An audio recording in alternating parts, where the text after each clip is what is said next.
இந்த தலைப்பை சிறந்த முறையில் புரிந்து கொள்வதற்காக நாம் எங்களிடத்திலே எந்த இடத்தில் எந்த வார்த்தையை பொறுப்பாக பேச வேண்டும் என்கின்றது பெரிய மட்டத்தில் கூட இல்லை, அதிகமானவர்களிடத்திலே இல்லை. காதி பொறுப்பில் இருக்கின்றவர்களிடத்தில் அதிகமானவற்றில் இது இல்லாமல் இருப்பதை நம்ம பார்க்கிறோம். சமுதாயத்துக்கு வழிகாட்ட வேண்டிய இடத்திலே இருக்கக்கூடியவர்களுக்கு மத்தியிலும் இந்த சிந்தனை என்ன இல்லாமல் இருப்பதை பார்க்கிறோம். சாதாரணமாக ஒரு கடையிலே ஒருவன் வேலை செய்து கொண்டிருப்பான். அவனிடத்திலே எந்த வார்த்தை பேச வேண்டும் எந்த வார்த்தை பேசக்கூடாது தெரியாமல் பேசுவதற்கு நேரம் கிடைத்திருக்கிற என்பதனால பேசக்கூடியவங்க இருக்கிறாங்க. எந்த விதமான பொறுப்புணர்வும் இல்லாமல் எவ்வளவு செலரி தாராங்கன்னு கேட்கறது. 15,000 தாரன்னு சொல்லுவான். 15,000 தான் இவன் கேட்பான். ஓ 15,000 தான் தாராங்க, என்னென்ன வேலையெல்லாம் செய்றீங்க, காலையில் என்ன செய்கிறேன், பகலில் என்ன செய்கிறேன், இரவில் என்ன செய்கிறேன், அப்படி இருந்தும் 15,000 தானான்னு கேட்குறது. 2 கேள்வியை கேட்டுவிட்டு பக்கத்து கடைக்காரர் ஒருத்தரிக்கிறான், அவர் 18,000 கொடுக்குறாரு. நீங்கள் இந்த அளவு கஷ்டப்படுறீங்களே, சரி ஏதோ அல்லாஹ் தாலா உதவி செய்யட்டும் சும்மா சிம்பிளாக பேசிட்டு போயிடுறாரு. அந்த நேரத்தில் அந்த கடையை சேர்ந்தவர் என்ன செய்வார், கொஞ்சம் இவனுக்கு உதவி செய்யணும் எண்ணத்தோடையோ வேற எண்ணத்தோட வருவார். இவன் சொல்லிட்டு போன செய்தி அவன் மனசுக்குள்ளே இருந்து கொண்டிருக்கும். அந்த நிமிடத்திலிருந்து அந்த பொஸ்ஸோடு என்ன செய்வான்டா இவன் ஒரு விதமான மனக்கசப்போடும் செய்கின்ற தொழில் ஒரு பிடிப்பில்லாமலும் ஒரு சண்டை சச்சரவுமாக 2-3 நாள் கழியும். கொஞ்ச நாள் கோமா கூட பேசுவான், இந்த கடை இல்லாட்டி எனக்கு 1000 கடை இருக்கு, இதெல்லாம் ஒரு செலரியா அப்படின்னு பேசுவான். கடையை விட்டு விலகிடுவான். கடை விட்டு விலகின பின்னால் இவன் சொன்ன 18,000 கடை அதை 2 வருஷமா தேடுவான், அவனுக்கு கிடைக்காது. எத்தனை வருஷமா தேடுவான், 2 வருஷமா தேடுவான், அவனுக்கு கிடைக்காது. இவன்கிட்ட கேட்டா இவன் சொல்லுவான், நான் சும்மா ஒரு வசனத்துக்கு சொன்னேன், அதுக்காக நீ கடை விட்டு விலகிட்டீங்களான்னு கேட்பான் அவன். இப்படியான சம்பவங்கள் இந்த சமுதாயத்திலே நிறைய நடப்பதை நீங்க பார்க்கலாம். என்னத்துக்கு பேசுறேன் இவருக்கும் தெரியாது, அவன் யாரண்டு இவனும் விளங்குறது இல்லை, அவன் யாரண்டு இவனும் விளங்குவது கிடையாது. இதே மாதிரி தான் பொறியினுக்கு கொத்தம் கஷ்டப்பட்டு கடன் எடுத்து வேலைக்கு போயிடுவான். குடும்பத்தை எல்லாம் இங்க விட்டுட்டு வேலைக்கு போவான். வேலைக்கு போனவனை அழைச்சிட்டு பக்கத்தில் உள்ளவன் அவனது எல்லா கவலைகளையும் அவன்கிட்ட சொல்றது. வெளிநாட்டில் வாழ்ந்து வேலை இல்லை, சம்பளும் சோறுமா இருந்தாலும் வீட்டோட இருக்கிற சுகம் இருக்குதே அது தனியான ஒரு சுகம். இந்த நாடெல்லாம் ஒரு நாடா, இந்த பாலைவனத்தில் நம்ம இருந்து கஷ்டப்படணுமா? இவன் ஏற்கனவே வந்த கவலையில் 2 மாசத்துக்கு இருந்து கண்டிருப்பான். இந்த செய்திகள்லாம் அவன் மனசுல போற நேரத்தில் என்னண்டாலும் பரவாயில்ல, நாட்டில் போய் வேலை செய்ய வேண்டிய எடுத்த கடனை எல்லாம் மறந்து நாட்டுக்கு வந்துடுவான். இப்போ நாட்டுக்கு வந்த உடனே அவன் அங்கே தான் இருக்கிறான். அந்த சொன்னானே அவன் 15 வருஷமா அங்கே தான் இருக்கிறான். இதை கேட்டவன் வந்துட்டான். இதை கேட்டவன் என்ன செஞ்சிருவான், வந்துடுவான். இவன் வந்ததை பார்த்து கடன்காரனெல்லாம் அவனை சூழ நின்று கண்டு உன்னை நம்பித்தானே நான் கடன் தந்தேன்னு குடும்பத்தில் உள்ள கேட்டுட்டு இருப்பான். அவனும் இவனுக்கு பொறுப்பில்லை, இவன் அவனுக்கு பொறுப்பில்லை. பொறுப்புள்ளவர்கள் யாரு? பெற்றோர்களும் அவர் மனைவி, அந்த குடும்பம் தான் அந்த இடத்துல அந்த பாதிப்பை என்ன செய்யும், உணர்ந்து கொண்டிருக்கும். அதுபோல ஒருவர் குழந்தை கிடைத்திருக்கு, இதெல்லாம் நடந்த சம்பவங்கள். குழந்தை கிடைச்சி கொத்திருக்கு, இவர் பார்க்க போறாரு. பார்க்க போன டைம்ல அந்த ஃபேமிலி உள்ளவங்க கேட்குறாங்க, கணவன் ஏதாவது கிஃப்ட் தந்தாரா? முதல் புள்ள கணவன் ஏதாவது கிஃப்ட் தந்தாரா? கணவன் பிள்ளைக்கு கிஃப்ட் தாரா? தரலையே அப்படின்ற. தரலையா? ஃபர்ஸ்ட் புள்ள தானே? ஆமாம் ஃபர்ஸ்ட் புள்ள தான். ஃபர்ஸ்ட் புள்ளையா இருந்து கிஃப்ட் தரலையா? சரி சரி ஏதோ அவர் பழக்கம் இல்லை அதுக்கு மட்டும் வந்துடுறது. இந்த மனைவிட உள்ளத்தில் என்ன பதிவு, ஃபர்ஸ்ட் பிள்ளைக்கு கிஃப்ட் கொடுக்கணும் போல இது, ஃபர்ஸ்ட் பிள்ளைக்கு கிஃப்ட் கொடுக்கணும், என் ஹஸ்பண்ட் எனக்கு கிஃப்ட் தரல. அந்த ஆள் வந்து எல்லா விதமான கவனிப்பையும் செஞ்சு இந்த பிள்ளையை பெற்றெடுத்து எல்லாம் செஞ்சு கொண்டு வந்துருமா, கிஃப்ட் கொடுக்கல. இவங்க போட்டுட்டு போன இந்த செய்தியால அவ வந்த உடனே, இவன் கணவன் வந்த உடனே மனைவி எப்படி பார்க்கறா தெரியுமா, ஒரு கொடுங்கோலனை பார்க்குற மாதிரி. முதலா பிள்ளைக்கு கிஃப்ட் தரானா, இவனெல்லாம் ஒரு புருஷனா, இவனெல்லாம் ஒரு மாப்பிள்ளையான்ற மாதிரியான ஒரு ஃபீலிங் ஏற்படுத்திட்டு வந்துட்டாச்சு. இவனுக்கு ஏன் பிரச்சனைன்னு தெரியாது, இந்த மனைவிக்கு சொல்கின்ற மனநிலையும் இல்லை. கெடுத்தது யாரு? சும்மா வசனத்தை விடுறது. சும்மா என்னது, அதாவது அரபியிலே ஒரு பழமொழி மாதிரி சொல்வார்கள், அல் பலாஉ முவக்கலும் பில் மன்திக், பேச்சோடு தான் சோதனை இருக்கிறது, பேச்சோடு தான் என்றைக்கும் சோதனை இருக்குது என்று சொல்லி. அதே மாதிரி ஒரு செய்தி என்ன சொல்லிட்டு வந்து இவருக்கு அந்த வார்த்தையை பற்றி எந்த ரெஸ்பான்சிபிலிட்டியும் இல்லை, எந்த பொறுப்புணர்வும் இல்லை, இதனால என்ன நடக்கும் என்பதும் இல்லை. இதை சொல்லிவிட்டதன் பின்னால அந்த குடும்பத்துக்குள்ள நடக்கக்கூடிய பிரச்சனைகளும் சிக்கல்களுக்கும் இவர் சம்பந்தமும் இல்லை. அதுக்காக வேண்டி சண்டை பிடிக்கிறதா? நான் ஏதோ போற போக்கில் சொன்னேன் என்ற ஒரு வார்த்தை என்ன செய்யறது, சொல்லிவிடுவது. குடும்பம் பிரிந்தவைகள், வேலையை விட்டவர்கள், பாடசாலையை விட்டவர்கள், வெளிநாட்டு தொழிலை விட்டவர்கள் எல்லாம் இந்த மாதிரி 4 வார்த்தையில தான். அவன் உணர்வுல தயாராக இருப்பான், உணர்வில் அவன் உச்சகட்டிருப்பான். இந்த மாதிரி நடந்த உடனே அது போய்விடும். அன்புள்ள சகோதரர்களே, இதனால தான் ரசூலுல்லாஹி ஸல்லல்லாஹு அலைஹி வஸல்லம் இந்த விஷயத்தை கடுமையாக குடும்ப விஷயத்திலே கண்டித்தார்கள். மன் ஹப்பப இம்ரஅத்தன் அலா ஜௌஜிஹா. ரசூலுல்லாஹி ஸல்லல்லாஹு அலைஹி வஸல்லம் அபூபக்கர் ரலியல்லாஹு அன்ஹு அவர்கள், அதாவது அஸ்மா பின்த் உமைஸை திருமணம் முடித்திருந்தார்கள். அந்த மூத்தா யுத்தத்துக்கு பின்னால திருமணம் முடித்திருந்தார்கள். வீட்டுக்கு வாரன் அவர் இல்லாத, அவர் வெளியே போயிட்டு வீட்டுக்கு வார நேரத்தில் 2 ஆண்கள் இருந்து அஸ்மா பின்த் உமைஸோடு கதைத்துக் கொண்டிருக்கிறார்கள். புதிதாக திருமணம் முடித்தவர்கள். பழசென்று சொன்னால் நமக்கு விளங்கிடும், இதுதான் குடும்பம் இதாண்டு. புதிதாக திருமணம் முடித்த நேரத்தில் 2 ஆண்கள் கதைச்சிட்டு இருந்த உடனே அபூபக்கர் ரலியல்லாஹு அன்ஹு உள்ளத்தில் ஒரு விதமான ஒரு எண்ணம் ஏற்படுகிறது. சந்தேகம் அல்ல, வெறுக்கிறார். ஃபக்கரி, அதை வெறுத்தார். அவர் இவங்க இப்படி பேசிட்டு இருக்கிறாங்களே என்ன செஞ்சாரு, வெறுத்தார். உடனே ரசூலுல்லாஹி ஸல்லல்லாஹு அலைஹி வஸல்லம் அவர்கிட்ட போறாங்க. இந்த மாதிரி ஒன்று இருந்துச்சு, எனக்கு மனசுல வெறுப்பு என்ன செஞ்சது வந்தது என்றார். இந்த மாதிரி ஒரு செய்தியை நம்மிடத்தில் ஒருத்தர் வந்து சொன்னால் அப்படியா, அவங்களோட ஃபுல் ஹிஸ்டரியும் பார்த்து தான் முடிச்சிங்களா? அப்படியா இப்படியான்னு சொல்லி திருமணம் முடிச்சு 18, 19, 20 வயசு இளைஞன், அவனுக்கு இந்த எந்த அனுபவம் இல்லை, குடும்பம் சம்பந்தமா எந்த அனுபவம் இல்லை. அவன்கிட்ட கேட்கறது இவனுக்கு என்ன உண்டாகும்? அந்த சந்தேகத்தை வளர்த்து விடுவது. வளர்த்துட்டு எதுக்கும் நீங்க ஒரு சபராயிருங்க அப்படின்னு ஏதாவது ஒரு விஷயத்தை சொல்லிவிட்டால் இந்த குடும்பம் என்ன செஞ்சிடும்? பிரிந்து விடும். அந்த குடும்பம் பிரிந்து விடும். ரசூல் ஸல்லல்லாஹு அலைஹி வஸல்லம் சொல்றாங்க, அஸ்மா பின்த் உமைஸ் அப்படிப்பட்ட பெண்ணல்ல, அல்லாஹ் அந்த பெண்மணியை தூய்மைப்படுத்தி விட்டான். தூய்மையான பெண்மணி சொல்லிட்டு ரசூலுல்லாஹி ஸல்லல்லாஹு அலைஹி வஸல்லம் மிம்பர்ல ஏறி மக்களை பார்த்து சொல்கிறார்கள், ஒரு மனைவி வீட்டிலே தனியாக இருக்கிற நேரத்தில், ஒரு பெண் தனியாக இருக்கிற நேரத்தில் நீங்கள் ஒரு ஆண் கணவனுடைய அனுமதி இல்லாமல் நுழைய வேண்டாம் என்று ரசூலுல்லாஹி ஸல்லல்லாஹு அலைஹி வஸல்லம் அந்த வாசல் என்ன செய்றாங்க? மூடிவிட்டார்கள் என்ற செய்தி நம்ம பார்க்கிறோம். ஆனால் நடந்த செய்தியை பற்றி ஒரு தூய்மையான எண்ணத்தை என்ன செஞ்சாங்க? ரசூலுல்லாஹி ஸல்லல்லாஹு அலைஹி வஸல்லம் அவர்கள் ஏற்படுத்தினார்கள். அன்புள்ள சகோதரர்களே, என்றைக்கு நம்ம என்ன புரிந்து கொள்ளணும்னா, மற்றவன் கஷ்டப்படுகிற நேரத்தில், மற்றவன் வேதனைப்படுகிற நேரத்தில், மற்றவன் தொந்தரவுக்குள்ளாகிற நேரத்தில் எங்கட உணர்வு என்ன செய்யும்? வேலை செய்யும். எங்கட உணர்வு இப்படி போட்டு அடிக்கிறானே, இப்படி போட்டு ஏசுறானே, இந்த மாதிரி நடந்து கொள்றானே, இப்படி கஷ்டப்படுத்துறானே, இவன் வந்து சாப்பாடு கொடுக்குறானே இல்லையே, அப்படி இல்லைன்னு உணர்வு வேலை செய்யும். இந்த உணர்வை நம்ம பிரதிபலித்து விடக்கூடாது. இது மிக முக்கியமான ஒரு பகுதி. ஒரு கடையில் வந்து ஒரு பொஸ் வந்து ஒரு வேலை செய்கின்றவனை நடத்துகின்ற காட்சியை சில நேரத்தில் பார்க்குற நேரத்தில் நம்மளுக்கு என்ன செய்யும்? ஒரு வேதனை வரும். இப்படி நடத்தலாமா, நானா இருந்தால் எப்படி நடத்திருப்பேன் ஒரு வேதனை வரும். இந்த வேதனையை உங்களோட வச்சுக்கணும். இந்த வேதனைகள் என்ன செய்ய வேண்டும்? அவரவர்களோடு வைத்துக் கொள்ள வேண்டும். அந்த வேதனையை நீங்கள் வெளிப்படுத்த வேண்டும் என்றால், பிரச்சனைக்கு யார் காரணமோ அவர்கிட்ட வெளிப்படுத்துங்க, பொஸ்ட்டை வெளிப்படுத்துங்க, கணவன்கிட்ட வெளிப்படுத்துங்க, அந்தந்த நபர்கள்ட்ட நீங்க இந்த மாதிரி செய்யக்கூடாது, இது ஹராம் இப்படி வெளிப்படுத்துங்க. ஆனால் அதை விட்டு விட்டு யார் பாதிக்கப்படுகிறானோ அவன்கிட்ட போய் உணர்வை வெளிப்படுத்துறது, அவன்கிட்ட போய் என்ன செய்யறது? உணர்வை வெளிப்படுத்துறது. தீர்வு இவர கையில இல்ல. என்ன இல்ல? தீர்வு இவர கையில இல்ல. ஒரு கணவன் ஒரு குடும்பத்தில் சண்டை, எப்ப பார்த்தாலும் அடியும் தடியுமா போயிட்டு இருக்குது, சாப்பாடு கொடுக்கிற குறவு. அந்த மனைவி வந்து எங்கேயும் முறைப்படவும் இல்லை. ஏன்னா கணவன் இப்படி என்ன செய்யறாரு, எனக்கு அநியாயம் பண்றாரு அப்படின்னு எங்கேயும் முறைப்படவும் இல்லை, வாழ்ந்துட்டு போறாங்க. இவர் என்ன செய்யறாரு அப்படி என்று சொன்னால், அந்த வாழ்க்கைக்குள்ள நுழைஞ்சு இப்படிப்பட்ட ஒரு வாழ்றதை விட வாழாமிக்கிறது நல்லது எப்படியோ அந்த ஃபேமிலியை போட்டு 4 விஷயத்தை சொல்லிட்டாச்சு.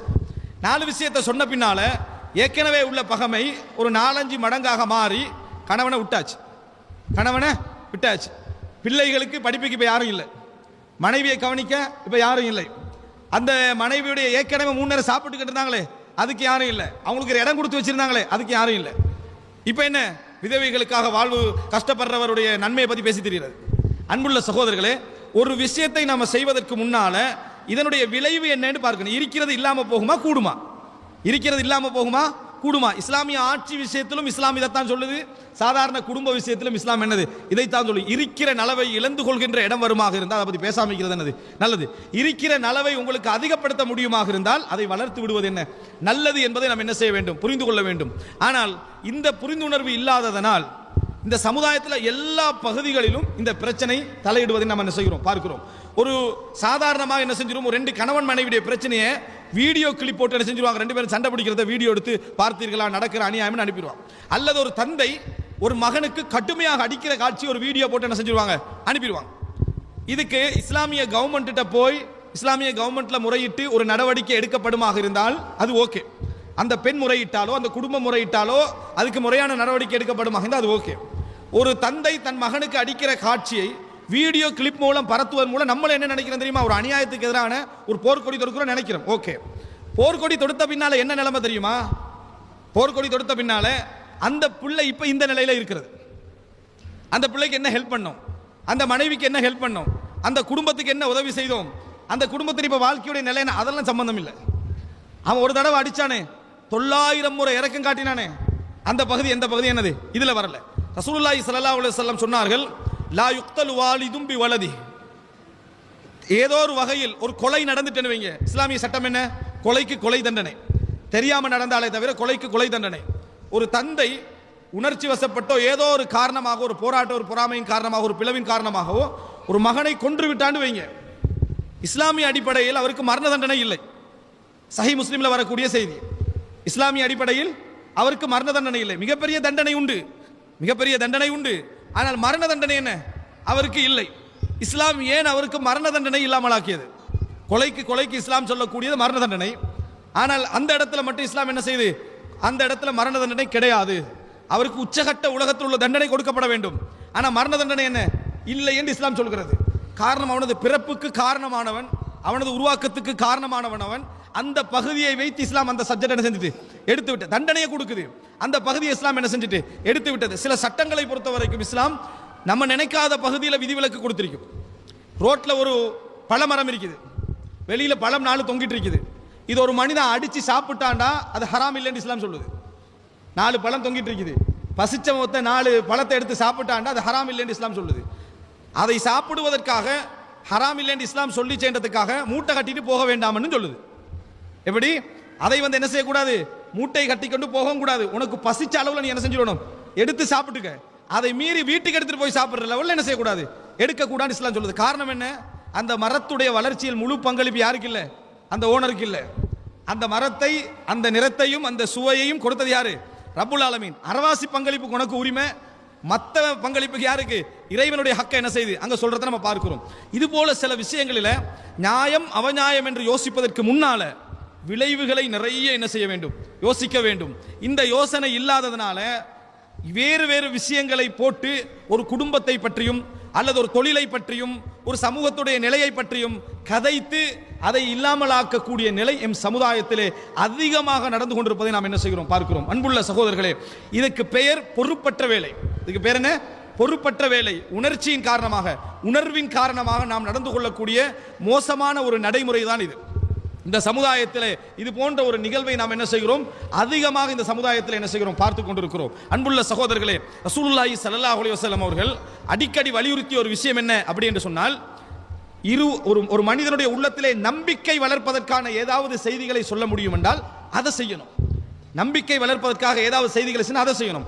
உமர் ரலியல்லாஹு அன்ஹு கொல்லப்பட்ட சம்பவம் இருக்குதானே, அதுக்கு பின்னணி சின்ன பின்னணி தான், அதுக்கு பின்னணி ஒரு சிறிய பின்னணி. அது என்ன இடம், உமர் ரலியல்லாஹு அன்ஹு ஒரு பொறுப்பாக நடந்து கொண்ட ஒரு சப்ஜெக்ட் தான்.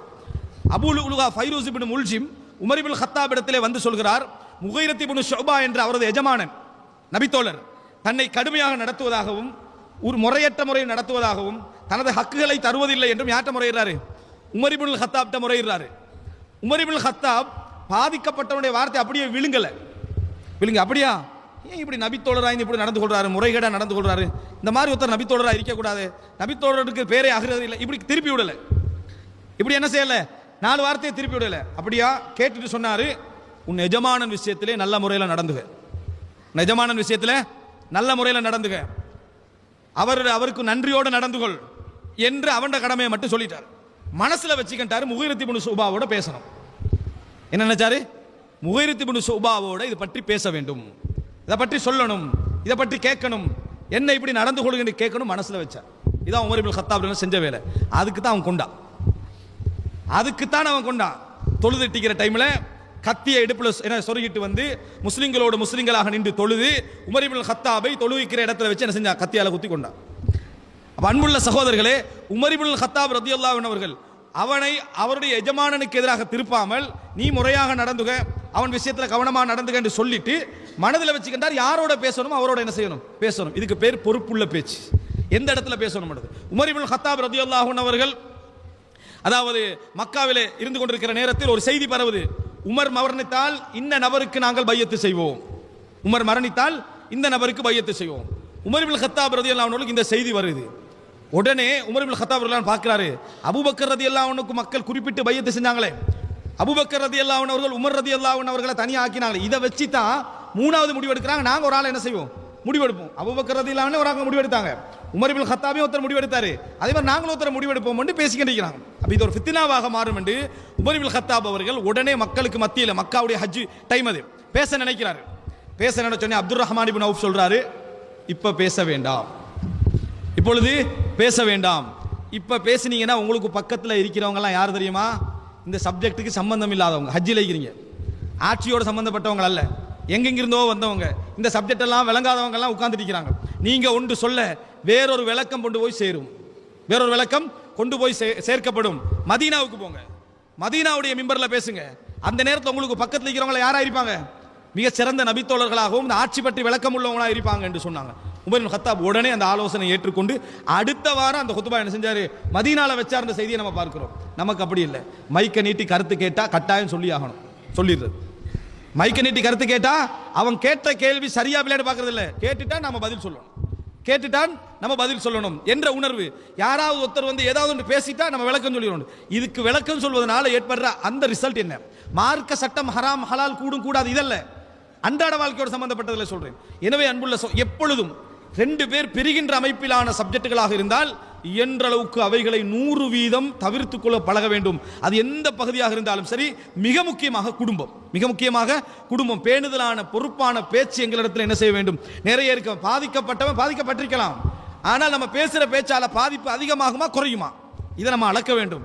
இந்த சிந்தனையோடு நாம் வாழ வேண்டும். அப்பொழுதுதான் எமது குடும்பங்களிலே நிறைய குடும்பங்களை நாங்கள் காப்பாற்ற முடியும். அல்லாஹ் ரப்புல் ஆலமீன் விளக்கமுள்ள ஒரு குடும்ப வாழ்க்கையை எம் அனைவருக்கும் தந்தருள் பாலிப்பானாக.